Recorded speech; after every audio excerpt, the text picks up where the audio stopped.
Dans le cas où tu as monté toi-même ta config mais qu'elle ne démarre vraiment pas, l'une des explications peut être un montage qui a raté à une étape.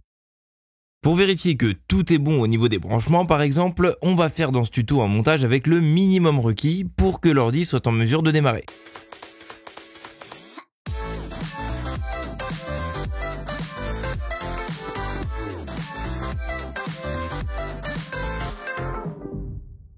Si tu as monté toi-même ta machine, alors ce tuto devrait se dérouler facilement puisqu'on ne va brancher que les composants principaux et nécessaires pour démarrer à l'extérieur de ton boîtier.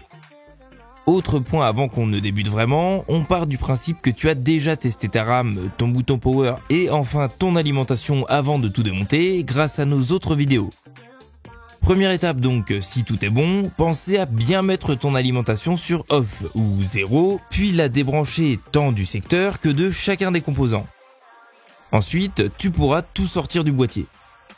Dans ce tuto, on ne touchera pas au processeur ni au ventirad, le ventilateur du dit processeur, donc pas besoin de les enlever. Sauf si on t'a expressément dit de le faire, évidemment. De même, garde bien le ventirad branché sur le port CPU fan.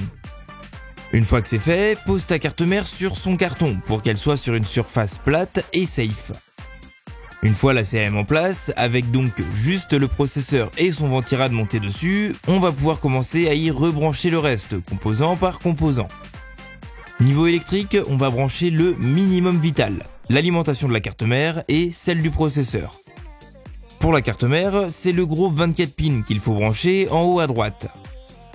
Fais bien attention à ce que les deux parties du connecteur soient clipsées l'une à l'autre, en un seul bloc donc. Ensuite, enfiche ce bloc dans la prise de la CM jusqu'à entendre un clic, t'indiquant que l'anti-retour sera bien positionné. L'alimentation du processeur, c'est en haut à gauche de la CM qu'elle se situe généralement. Tout dépendra de ta carte mère et de ton alimentation, mais tu peux avoir soit 8, soit 8 plus 4, soit 8 plus 8 pins. Comme pour l'alimentation de la carte mère, il te faudra évidemment tout brancher. Si tu as une fiche en 4 plus 4 pins, fais de nouveau bien attention à les avoir attachés l'un à l'autre pour n'avoir qu'un bloc à brancher sur le 8 pins. Ensuite, si tu as un second port de 4 pins à côté, il te faudra le brancher également. Idem évidemment si c'est un second 8 pins. Une fois que ton 24 pins et que ton 8, 12 ou 16 pins ont été branchés, on peut passer aux composants. L'idée de ce tuto, ça va être de tester si ta config s'allume entre chaque composant qu'on y connectera un par un. Avant le premier allumage, il te faudra donc clipser l'une des barrettes de RAM sur le second emplacement de la carte mère. Branche ensuite ton bloc d'alimentation au secteur et pense bien à mettre l'interrupteur sur on ou 1. Si ton processeur dispose d'une partie graphique intégrée, tu peux brancher ton écran sur ta carte mère pour voir si tu as un affichage. Si ça n'est pas le cas, avec les Ryzen de chez AMD par exemple, ou avec de plus en plus de processeurs Intel, tu n'auras de toute manière pas d'affichage, donc il faudra te fier au ventilateur et aux LED de tes composants pour voir si la machine démarre. S'il tourne et s'allume, alors tu sauras au moins que l'ordinateur boot. Munis-toi d'un tournevis plat par exemple et fais le contact entre les deux broches de ce qu'on appelle le power switch sur ta carte mère.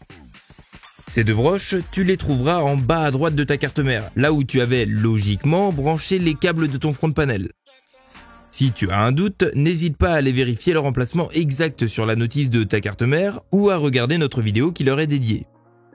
Cette manipulation aura le même effet qu'un appui sur le bouton power de ton boîtier et devrait, si tout se passe bien, faire démarrer ta config.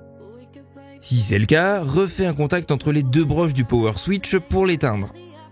Si ça n'est pas le cas, alors c'est que soit ton processeur, soit ta carte mère a décidé de partir en retraite anticipée et il te faudra voir avec notre SAV pour les renvoyer, mais au moins tu sais d'où ça vient.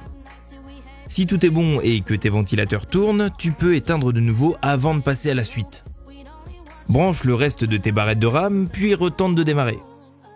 Si ça ne fonctionne plus, le souci vient probablement soit de l'une d'entre elles, soit de ta carte mère, et on te laissera te référer à notre vidéo les concernant.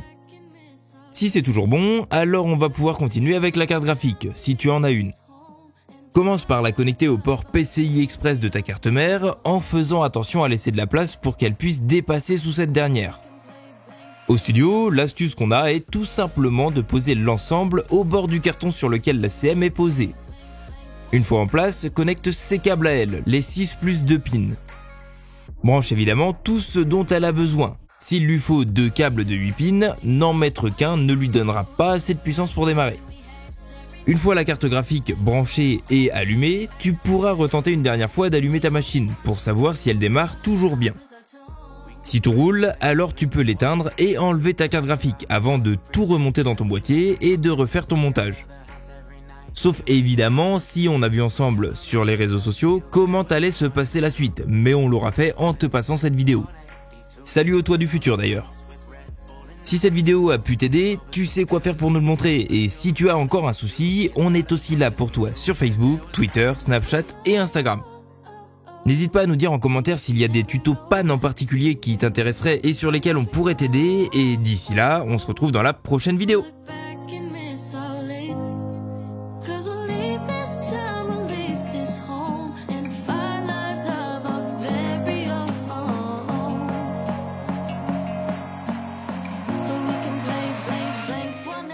Too.